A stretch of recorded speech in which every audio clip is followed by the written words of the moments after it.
3 days before my PhD convocation ceremony, my brother called me to say he wouldn't be sitting at the family table, not because he had a conflict, not because something came up, but because, in his words, it doesn't feel right to celebrate someone who only got where they are because of our parents' money. I stood in my kitchen in Halifax, still in my lab coat, holding a mug of coffee that had gone cold an hour ago, and I genuinely did not know what to say. My brother is 4 years older than me. He runs the family landscaping business our father built in Mississauga, the one my parents handed to him outright when Dad retired. He has never finished a single university course. He has told me, more than once, that he considers academic credentials a scam for people who can't handle real work. And now, 3 days before I was set to walk across a stage and receive the degree I had spent 6 years of my life earning, he was calling to tell me that my achievement was fraudulent. I asked him what he meant about our parents' money. He said that they had paid my undergraduate tuition back when I was 19, that without that I never would have gotten into graduate school, and therefore anything I had accomplished since then was really just a product of their investment. Not my work. Not my 6 years of teaching undergrad courses to cover my stipend gap, not the 3 journal articles I had published, not the 2 grants I had won independently. Their money. His inheritance money was the implication, though he didn't say that part out loud. My mother was on the line too. I could hear her breathing. She didn't disagree with him. I want you to understand something about my family before I tell you the rest of this. We are not a dramatic family. We don't fight loudly. Everything in my household growing up happened quietly, with a kind of polite efficiency that made it very difficult to identify as cruelty until years later. My brother was simply always the one who mattered more, not because my parents said so. They would never say so. But when he dropped out of college the first time, there were long conversations and gentle encouragement. When I asked to apply to a summer science program at 16 and needed $50 for the application fee, my mother asked me whether I was sure that was how I wanted to spend my birthday money. These are small things. I know they are small things. But 6 years of living alone in a graduate student apartment in Halifax, surviving on a stipend that barely covered rent, will give you a lot of time to think about small things. I had gotten through my defense in January. 6 hours. My committee asked me every hard question I had prepared for, and several I hadn't. I came out of that room shaking so badly I had to sit on the floor of the hallway for 20 minutes before I could call anyone. When I finally called home, my brother answered my mother's phone because he happened to be visiting, and he said, "Cool, so now you'll actually have to get a real job." My mother laughed in the background. I told myself it was a joke. The convocation was scheduled for a Thursday afternoon at the university's main auditorium. It was a big deal as these things go. The Faculty of Science ceremony, about 300 graduates, families filling the hall. My supervisor, Dr. Harrington, who had mentored me through 4 of my 6 years and written the recommendation letters that had landed me a postdoctoral position at the University of Toronto starting in September, was going to be there. My closest friend from the program, a woman named Zoe who had defended 2 months before me, was going to be there. My department had reserved a block of seats for faculty and their guests in the 3rd and 4th rows. I had put 6 seats aside for family, my parents, my brother and his wife, and my 2 nieces. After the phone call, I sat at my kitchen table for a long time. Then I did something I had never done before in my adult life. I called my father directly, not my mother's number, and I told him exactly what his son had said to me. Not with tears, not with an ultimatum. Just the facts of the conversation, in order, the way I had learned to present data. My father was quiet for a moment. Then he said, "You know your brother doesn't mean anything by it." That sentence is the one I keep coming back to. You know your brother doesn't mean anything by it. I said, "Dad, he told me my degree is fraudulent 3 days before my convocation." My father said, "He's just feeling a bit left out, you know how he gets." I didn't sleep that night. The next morning was Wednesday, and I had to go into the department to return some borrowed equipment and pick up my gown for the following day. The administrative office was quiet. The department secretary, a woman named June who had been there longer than most of the faculty, looked up when I came in and said, "Big day tomorrow, how are you feeling?" I said I was fine. She looked at me for a moment and said, "You don't look fine."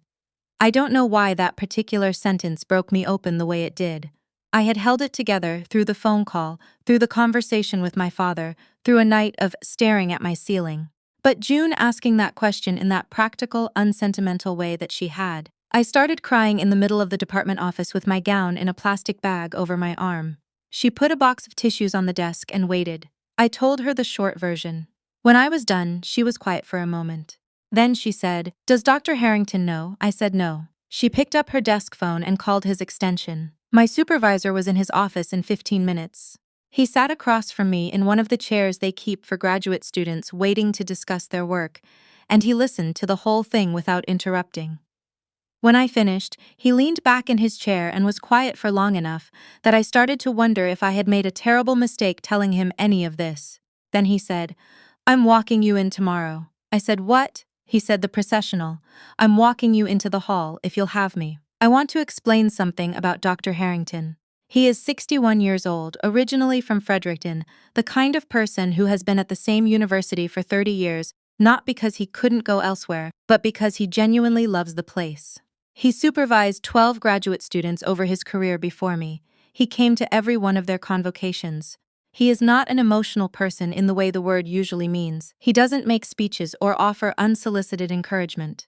His version of praise when my third journal article was accepted was to send me an email that said, "Good, now the next one." But he showed up. That was the thing about him. He always showed up. I told him I didn't want to impose on him. He said, "I'll be there at 1:30.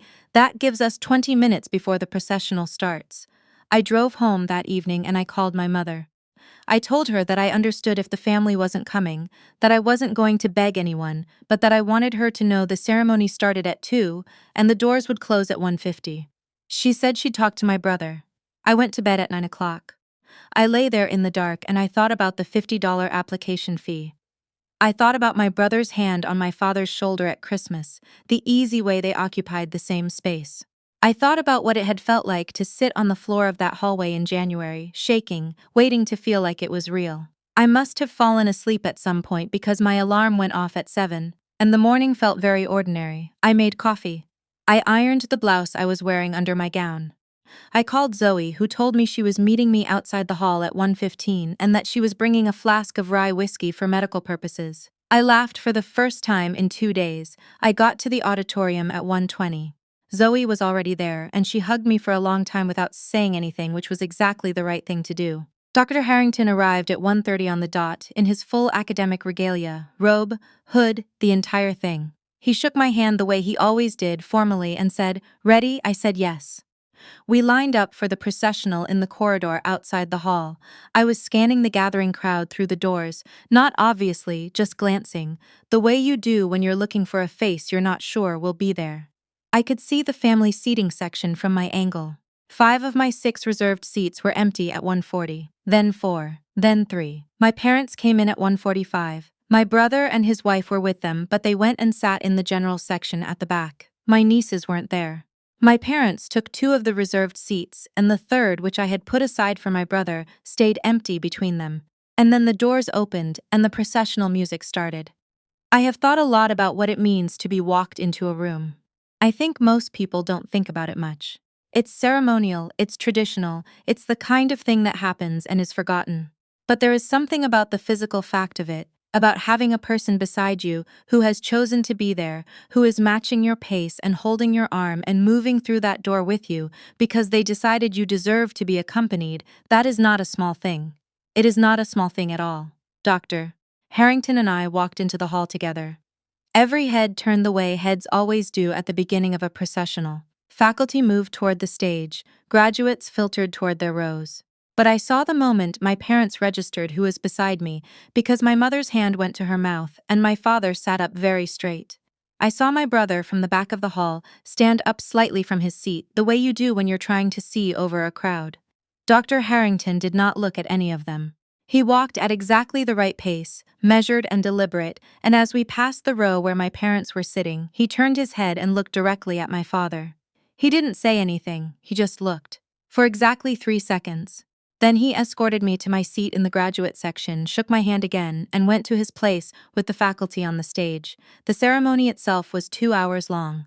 It was a university convocation, which means there were speeches, the dean's address, a student address from a civil engineering graduate who had started a water filtration nonprofit in Bolivia, the honorary degree presentation to a retired judge who had worked in indigenous legal advocacy for 40 years. I usually find these things interminable. I didn't, that afternoon. I was very present for all of it. When they called my name and I walked across the stage, Dr. Harrington started clapping before anyone else in the hall did. He does this for all his students. I knew he did it. I had watched him do it for other people. It still stopped me in the middle of the stage for just a moment, long enough that the dean looked up from the parchment and smiled at me. The reception afterward was held in the atrium outside the auditorium. There were tables with wine and sparkling water and the kind of catered sandwiches that are somehow both very expensive and completely unmemorable. Families clustered around their graduates. Faculty moved through the crowd. I found Zoe immediately, and we stood together at one of the tall tables and drank the white wine, which was adequate, and she said, "Your supervisor is a legend," and I said, "I know." My parents found me about 20 minutes in. My mother hugged me and said, "Congratulations," in a voice that was working very hard to be normal.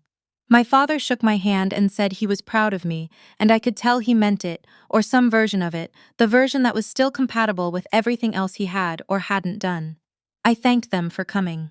My brother came over about 5 minutes after they did. His wife stayed 2 steps behind him. He was holding a glass of sparkling water. He said, "Congrats." I said, "Thank you." There was a pause. He looked around the room, at the people, at the stage setup visible through the open auditorium doors, at anywhere except directly at me. Then he said, "Who was that guy you came in with?" I said, "My supervisor." He said, "Why did he walk you in?" I said, "Because he wanted to." Another pause. His jaw moved slightly, the way it does when he's deciding whether to say something.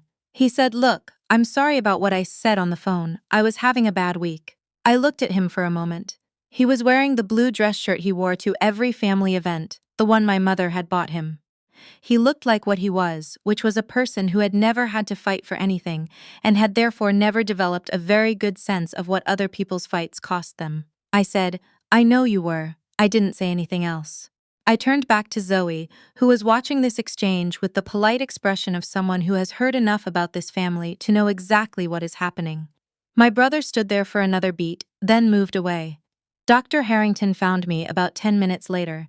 He had a glass of the red wine and was moving through the room with the unhurried confidence of someone who has been to many of these and knows they don't last forever. He shook my hand again. The man shook hands the way other people used punctuation, to mark the ends of things, and he said, "September. University of Toronto, you're going to be fine." I said, "Thank you, for today." He said, "I have walked 12 graduates into this hall over 30 years. You're the 13th. He looked at me. "I don't do it for the ones who don't need it." He moved off toward another group of faculty, and I stood there holding my wine glass and thinking about that sentence for a long time. The reception wound down around 5:30. Families drifted out, faculty said their goodbyes, the catering staff began clearing the tables. Zoe and I walked out into the June evening together, which in Halifax means it was still bright and slightly cold and smelled like the ocean, which it always does. She linked her arm through mine and said, "So, Dr. Lennox, what now?" I said, "I think I'm going to cry in my car for about 20 minutes and then get extremely good Thai food." She said, "Outstanding plan, I'm coming." We walked across the parking lot and I thought about September, about Toronto, about the next thing. I thought about my brother standing at the edge of the reception with his sparkling water and his blue dress shirt. I thought about my father's voice saying, "You know how he gets," and I thought about Dr. Harrington's hand shaking mine in the corridor at 1:30, formal and steady, and completely without hesitation. The thing about spending 6 years working very hard in a small apartment in a city where you know almost no one is that it teaches you, eventually, which things are real and which things are only performing realness. Love that shows up is zil. Love that requires you to minimize yourself to fit inside it is something else. Something that might look like love from a certain distance, but which you understand differently once you have felt the other kind. I got my degree that day. But what I carried out of that auditorium wasn't the parchment in its cardboard tube, or the photographs Zoe took of me on the front steps, or even the way the dean had smiled at me when I stopped on the stage. It was the 3 seconds of Dr. Harrington looking at my father as we walked past. That was the moment my father understood something it had taken me 28 years to understand myself. That who stands beside you and who doesn't is the only resume that matters.